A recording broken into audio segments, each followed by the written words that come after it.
Самолет, который стоит на козырьке 19-й школы, отправляется на реставрацию. Ее инициаторами стали активисты фонда «Эльбрусоид», которые обратили внимание на неудовлетворительное состояние раритета и нашли тех, кто приведет его в порядок. В операции по демонтажу летательного аппарата поучаствовала и наша съемочная группа. Слово Никите Маевскому.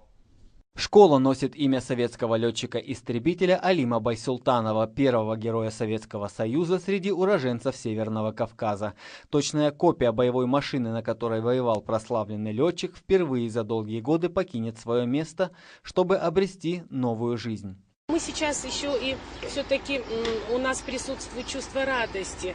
Почему? Потому что сегодня уже после реставрации нашего самолета-истребителя мы думаем, что, конечно же, самолет уже будет выглядеть по-другому. Мы, наверное, все-таки с вами понимаем, что патриотическое воспитание школьников сегодня играет важную роль в каждой общеобразовательной организации.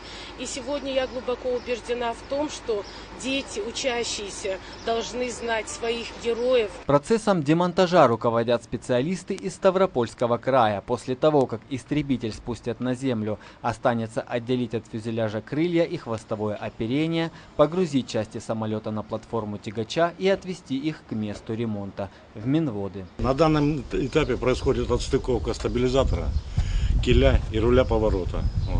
При приходе на базу будет входной контроль, будет дефектация, будет оценка этого самолета. 50 лет истребитель стоял без движения под палящим солнцем и проливным дождем, напоминая школьникам о подвигах отцов и дедов. Сегодня он сойдет с места и отправится в путь, чтобы засиять в первозданном виде. И пусть путешествие его пройдет по суше, пожелать этому старичку хочется чистого неба и мягкой посадки. Никита Маевский, Николай Литовка. Новости дня.